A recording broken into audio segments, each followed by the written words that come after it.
And now we come to Ron Austin and his questionable past, about which perhaps he will tell you. I found out today, because I'm not familiar with these things, Ron will forgive me for having never seen an episode of Charlie's Angels. I was searching around online for images, and I came upon this one. Well, that'll do. So I put it in there, and then when I showed it to Ron this afternoon, he said, I think that's the movie version. I had nothing to do with the movie version. But he did have something to do with the television version. Gil has given a wonderful exposition, as he always does, in giving you the theological and philosophical foundations that Gerard has provided. I'm now going to talk about Hollywood, and I'm going to try and relate from my own experience of 50 years in Hollywood how this played out in my experience. So if we were all Marxists, we're going to go from Karl to Groucho at this point. I invited Gil over 20 years ago to come to Hollywood. I was still active in the industry at that time, to give a presentation of Gerard's ideas, because I felt they were important, to a fairly small group of producers and writers and executives. And they were an intelligent group of people, not particularly religious, but interested, people with some conscience. And they listened in very respectfully to Gil, and he did a very good job of elucidating Gerard's ideas, but there was definitely resistance. It wasn't that they just intellectually were having trouble, there was real resistance in what was being heard. And one of my friends, a very fine executive, very intelligent man, finally said, well, what you're saying is that you want us to change the way we tell our stories. And Gil said to me later, he's the one that understood what we were saying. And that resistance to change, I think, is in all of us. And I found as invaluable as Gerard's insights are into the mass media, into fame, into what I call the fame game, there is a resistance because it is a demand for change. In the 90s, I was in the business from the late 40s through till the end of the century. And in the 1990s, I taught at the graduate school at USC Cinema, graduate screenwriters. And I found by introducing just the idea of the scapegoat and asking a writer as they developed their story to watch themselves and what they were doing with trying to create a character that would become the scapegoat of that story was so invaluable in itself that it transformed the stories. But it does require overcoming resistance. Resistance to change, really. Gil had given me, I just remembered, Gil had given me a great opening line, and that was, I spent my whole life in Hollywood, and so have you. It is, for good or for ill, the way that most Americans now receive their idea not only of values, but of reality itself, and I think we have to take it very seriously in that respect. There are three aspects that I saw from inside the belly of the whale, so to speak, of how Gerard's ideas apply to the mass media. And I want to touch briefly on all three. The first I don't have to linger on, and that's the idea of mimetic desire, or mimesis itself. It's the very heart of the media. Basically, most of the media, and certainly television, is an advertising medium. That's what it is. That's what it does. And so the idea that you create a desire for a product that everybody else has and the same kind of status that everybody has, that's a given. I don't think we need to elaborate that. I want to touch more on the question of the role of the scapegoat, as I saw that in Hollywood. And I'm going to refer in this, my presentations are all anecdotal, so sometimes I get carried away. I had the privilege of working with most of the people I'm going to refer to, so I did have a sense of how this played out in their life, in their real life. I want to address first the question of the scapegoat, and then what Gerard calls mimetic crisis, because I think that's actually the key to what's going on right now, and I'll do my best. Gil does a wonderful job of giving you notes on Gerard. I give you notes on Gil, and they come out like bumper stickers. So these will be very simplistic explanations. Hollywood presents the scapegoat basically in two forms. The first is what we call the heavy, And that is simply that character in the story in which his or her destruction, or their destruction, is absolutely essential to the resolution. Because basically what we're doing is externalizing the conflict that we are all really complicit in, if it's a serious story, and making sure that that person embodies the evil, literally the scapegoat out of the Bible. And by resolving the story that way, we restore not only the social harmony that the scapegoat does, but also that sense of well-being in ourselves. It leads to melodrama. I think probably the most typical forms of melodrama that we see now on television is the news. If you'll notice, the dramatic form of the news is usually the good guys versus the bad guys, and when the bad guys are defeated, everything will be well. So that this whole melodramatic approach to storytelling is embedded in the popular media. The one thing it doesn't want to deal with is tragedy. So the heavy is the most common scapegoat, and to tell a story in which there isn't a heavy, in which you can't completely externalize the story, is very difficult. And that's what my astute friend of this executive said. He realized that what Gil was saying is that the moral implication was that we couldn't tell stories that had simple resolutions by destroying the bad guy. And this, I think the other, apropos of our theme that we're talking about in terms of fame, the other way in which the scapegoating mechanism works in Hollywood and the mass media is the celebrity themselves. And I think there's a certain amount of mythology about this. I don't know Charlie Sheen either, but I was familiar and worked with, had the privilege of working with what I think was the first modern celebrity. Is he up yet? But I did work with Mr. Chaplin, Charlie Chaplin. I think he was the first modern celebrity, and his story, I think, is illustrative of what I want to say about scapegoating. Mr. Chaplin was probably the first great modern celebrity for several reasons. In the first place, the extensiveness of his fame. By the 1920s, I would say he was the most famous person in the world, because you now had the medium of the silent motion picture. He was using one of the most ancient and accessible art forms, pantomime, so that he was recognized all over the world. Now, there may have been some pictures of kings and rulers, but they weren't nearly as funny as he was. So he was beloved, literally, and literally, by the end of the 1920s, the whole world claimed him as their own in different languages. He was Charlot, von Charlotte, Carlito, and his fame soared so high that I think very early on you start seeing the necessity to bring him down.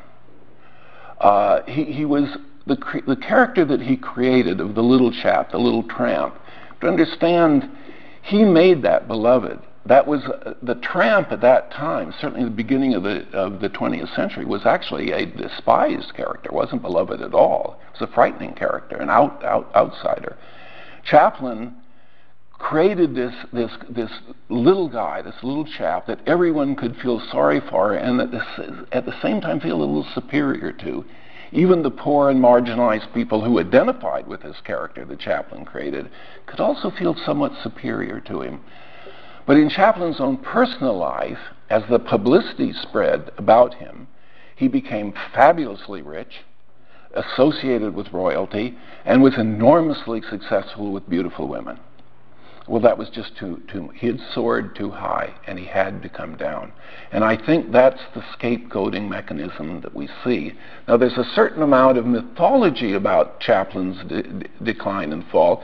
If, for those of you that are young enough, he was finally exiled, literally. He was denied access back into the country, and he ended up living his life in Switzerland. And the movie that Sir Richard Attenborough made about him is largely mythical in the sense that he is portrayed as a political exile. Well, there's some truth, the fact that he was accused of having communist sympathies. He was never a communist. But I think that disguises the basic mechanism. And I think it's important to see what Girard provides for us.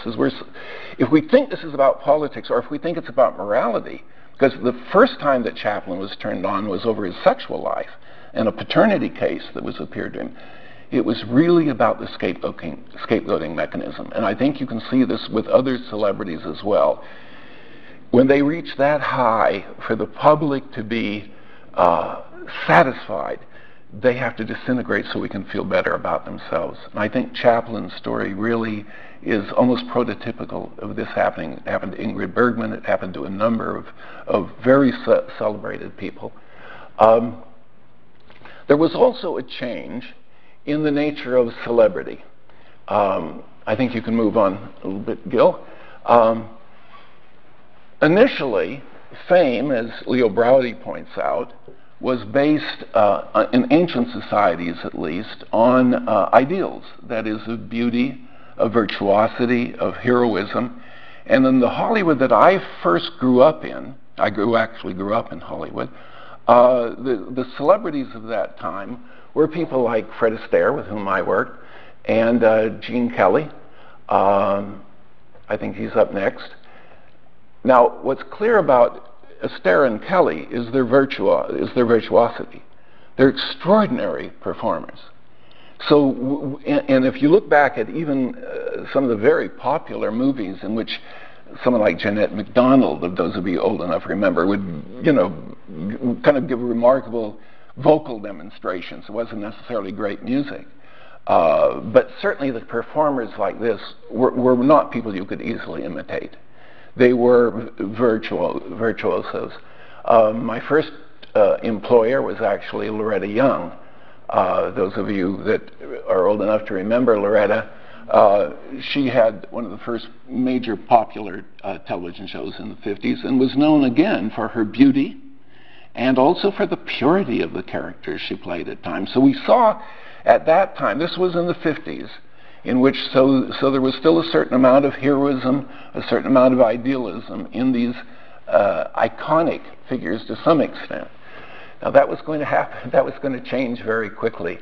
I don't know that we'll have time for me to describe blow by blow what happened to this celebrity culture, but basically, first it became egalitarian and democratic, but by the late 50s and into the 1960s, you had a change in the popular culture itself. And again, if you're interested perhaps in the question period, I can go into a little bit as to how this happened. But basically, the motion picture industry lost its audience to television. There were some other economic developments as well, and we developed the youth market. Youth culture even. By the late 50s, this was up and running. I was in the business and I saw this actually happening. And by the end of the 60s, within a decade, it dominated both music and the movie industry. Well, going from the iconic, heroic, we went to basically those personae that represented adolescent attitudes.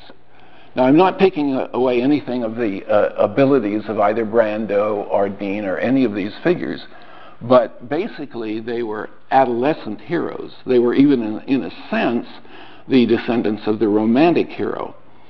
But to the extent that the audience became, and has remained to some extent, a late adolescent audience at best, these were, the appeal was based primarily on alienation, on basically the sense of estrangement, which is a perfectly normal psychological development of adolescence and late adolescence. But the motion picture industry, and the music business in particular, by the late 50s, had discovered what was absolutely a unique market. There had never been in history. I'm old enough to think there's not too many things under the sun, but I think there are two things that are remarkable that happened by the late 50s.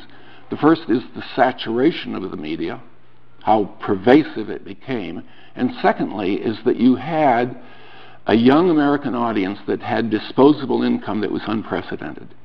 I don't think there's any country or culture in history that had young people with so much money. And given this saturation and the fact that this was, if there's a group that's dominated by peer group and mimesis, it's late adolescence. So we were able to build an audience basically on adolescent heroes. When I grew up in the 40s, the one thing an 18-year-old boy didn't want to be was a 17-year-old or look anything like them. you wanted to grow a mustache and smoke a cigarette and wear a tie. That ended with Brando and with Dean and with Elvis Presley. And I think that explains a great deal, and with Marilyn Monroe, who, whatever her talents were, remained essentially a girl as in terms of her appeal. And what's more is that these figures were to some extent accessible to adolescent daydreams. This was important in terms of both the nature of fame and the nature of entertainment. Again, I'm not saying anything disrespectful about whatever real talent some of these people might have had, Brando certainly. But if it was a talent, it was a talent that had to be concealed. It was a talent that the teenager had to have the ability to have a daydream that they could do this. So you couldn't dance like Astaire or Kelly, and you weren't necessarily going to be beautiful in an adult way like Loretta Young or any of the others, but you could imagine yourself doing what they did. You could imagine yourself being Elvis Presley. And even the vocal range in popular music, if you look at the vocal range of what those songs demand, are shortened in terms of octaves. So the effect on the idea of fame was considerable. It became more egalitarian. Now, the motion picture industry has always had one great desire, and that was to rationalize itself as a business so that you would have some idea of expense and profit that you could anticipate, and it's never quite succeeded. I think by the 1980s there was one producer who claimed he had a formula and then he died of an overdose of cocaine, so if he had a formula, we lost it. But it's never been quite an industry that could be rationalized, but it came the closest by the late 70s and the 1980s with a youth market, and that is creating the celebrity more and more as a kind of commodity. Now, this happened over a period of time, and this is a little oversimplified. By the late 50s, for instance, with television advertising, I know there was an index of celebrities that was over 2,000 names that advertisers were using, so there was already this kind of egalitarian, democratizing kind of process. I worked on the Andy Griffith Show, and it was perhaps the last show in which gray-haired people were watching on television in any number because of the demographics. That's a whole other discussion of how the demographics have really splintered. But Andy was also a demonstration of the democratic impulse that came before the youth rebel. This is a little out of order. The skill of acting in Hollywood became non-acting to try to reach the audience with maximum identification. And so Andy was very skillful at not acting, at just being himself, but I had the good fortune to find an actor that was quite well known at that time, that was very skillful at just playing himself, and he was between jobs, so he agreed to narrate the first documentary I ever did, as long as we came to his house and narrated it, and I thought you might recognize him. I think Ronald Reagan was playing himself, and he played it right into the presidency. This was a certain type about a typology. It said that Jack Warner, when told that Ronald Reagan was going to run for governor, he said, "Oh, no, no, no." He said, "Joel McCrae for governor, Ronald Reagan for best friend." But basically, by the 1980s and up to now, what you have are kind of interchangeable, that's the nature of a commodity, is that it's an interchangeable product. And you start having interchangeable celebrities. So, for instance, I didn't recognize these three young women that are in the movie. I believe altogether, I was one of the producers of the television series, I believe there have been 9 Charlie's Angels so far. Now again, with all respect to the individual personalities involved, those are interchangeable parts. And as a result, the idea of fame becomes diffuse. It becomes celebrity. It becomes what I think was Daniel Boorstin first described it as celebrity as being famous for being famous. And I think that has had an effect that's related to what Girard calls the mimetic crisis. Basically, my bumper sticker version of the mimetic crisis is, well, from a show business standpoint, it's just a lousy show. It doesn't work, the joke doesn't work, and the drama doesn't work because there's no longer a catharsis. In other words, you're not going deep enough for it to be a tragedy or to be even a real drama. And for the melodrama to work, you've got to believe in that heavy. And as Gerard and Gill have explained many times, the insidious effect of Christianity is to make us more and more self-conscious and more doubting about the efficacy of the bad guy, of the heavy, the villain. And to the extent that that catharsis didn't work, I'll give you an example. One of the shows that I did on television was the original Mission Impossible. That was a Cold War show. For those who were young enough, it started in the late 60s. It ran for, I think, about 7 years. It was started out as a Cold War show, so that all of our heavies originally were either Russian or Slavic, and so everyone was Ivan or Igor or somebody like that. It never really lasted very well in that particular angle on the show, because by that time, even though the Cold War was very serious and very real, the mimetic, I mean the heavy, the creation of the scapegoat was very weak. For those of us that are old enough to remember World War II, with the demonizing of the Germans and the Japanese, there's nothing like that happened with the Russians, as real as that battle was. So it really never lasted very well.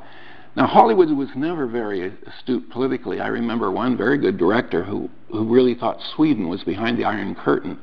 So I'm not suggesting that there was a lot of serious political thought here, but basically the instinct was to find somebody that would work as a bad guy, that we would feel satisfying.